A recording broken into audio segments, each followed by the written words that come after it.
Bonjour à tous, coup de 3, je vous ai donné le tiercé ce mardi avec beaucoup de plaisir à Auteuil avec le cheval. J'ai bien fait de le repêcher de Madame Colombo, Becca Thunder qui gagne facile à Bellecote, et puis mon tocard, Celtic Girl, cette jolie fille en bas de tableau, le 16. Je vous avais dit qu'il y aurait l'un des deux Mériennes, et bien l'entraîneur a bien mis le tocard des deux à l'arrivée, donc heureux de vous avoir donné cette belle arrivée, un tiercé à 185 €. Bon, on va peut-être vers un quintet cacahuète, mais j'ai des originalités pour le Grand National du Trot à Pornichet, avec une logique respectée, parce que pour moi, je pense que sur sa valeur, même s'il fait une rentrée, le 13 Eddy de Beaufour a beaucoup de qualité, et sur sa classe, ce Bazir est capable de l'emporter. N'oublions pas qu'il avait remporté la finale du Grand National du Trot.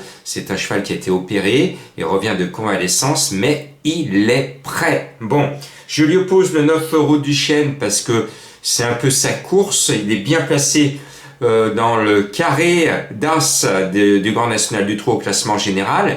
Il pourrait bouleverser un peu la logique de ce classement général s'il fait une grande performance. Et il est donc fait pour cela, ce numéro 9 Route du Chêne. J'y crois fort. Et puis devant, il y a le cheval qui a visé la course, tout le monde le sait, ce n'est pas une révélation de Jean-Marc. Le 7 favori de Liton, il a tout pour lui, il est en forme, il est bien engagé, il a Raffin dessus, la confiance de son entraîneur, et il est dans le prono de Jean-Marc. Donc tout va bien, ce 7 devrait se retrouver à l'arrivée. Et puis après, j'aime bien le 3 Fly Speed. Actuellement, il est en plein boom, il répète toutes ses courses, il n'a jamais été aussi bien. Donc tant mieux pour nous, parce qu'il ne va pas taper loin ce numéro 3. Et puis après, on va glisser un cheval que j'aime bien, qui est le 12 Dostoïevski, qui bizarrement est à 27 contre 1. J'en fais mon coup de cœur, parce que le cheval maintenant est rodé, il est sur la montante, il est prêt pour l'entame du prochain meeting d'hiver, et je pense qu'il peut se réveiller à Bellecote. Moi j'y crois, je tente un coup de poker spéculatif sur ce numéro 12, et puis après on met le 2 Eddy du Vivier, qui aurait pu être mon coup de cœur, parce que lui il est très régulier, et annoncé à 15 contre 1. Voilà, on tient quand même de bons chevaux, avec tous ceux que je vous ai cités il y a quelques instants.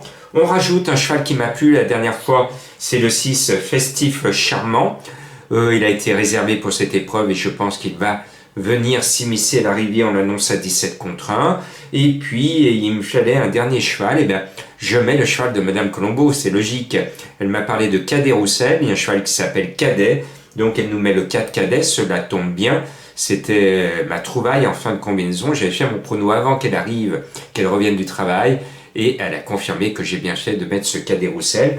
Je n'ai pas mis, oui je vous entends, il n'a pas mis Fair Play d'Urzy, vous avez tapé, vous n'avez pas mis Fair Play d'Urzy, bah oui, je ne l'ai pas mis parce que j'aime bien son driver Congar, mais Congar il n'a pas de chance, parce que il a de la chance et pas de chance, parce qu'il drive les mulets de Jean-Michel Bazir, c'est-à-dire les chevaux qui courent pour un entraînement public, et il est tellement habitué à mener les mulets de Jean-Michel Bazir qu'il oublie d'être à l'arrivée, de faire l'arrivée des quintets, et il affiche un très timide 10% de réussite dans les quintets. Donc je prends le risque de vous enlever l'un des favoris de la presse, et oui, il faut que je prenne des risques pour faire entrer quelques tocards à plus belle cote dans ma sélection. Et puis je sais que vous aimez les énigmes du jour. Eh bien malheureusement je vais vous donner un cheval que je ne peux pas citer, parce que si je le cite, vous l'avez déjà trouvé. C'est comme dans le film La vie est belle, dès que l'on me cite, je n'existe plus. Donc vous avez certainement trouvé le nom de ce cheval qui va gagner. Et puis l'autre cheval mystère, il y en a deux, parce que le premier est très facile à trouver. Le deuxième, eh bien, il faut la tremper dans le kirsch et la savourer au moment du dessert. J'y crois fort. Ne cherchez pas le Graal, parce que même Harrison Ford n'est pas arrivé à le trouver, mais ce joli petit fruit trempé dans du kirsch, ça va vous faire passer un bon après-midi demain, parce que je pense que le cheval va être à l'arrivée. Voilà, merci à tous. Coup de 3, j'ai donné dimanche, lundi et mardi, donc la forme est là.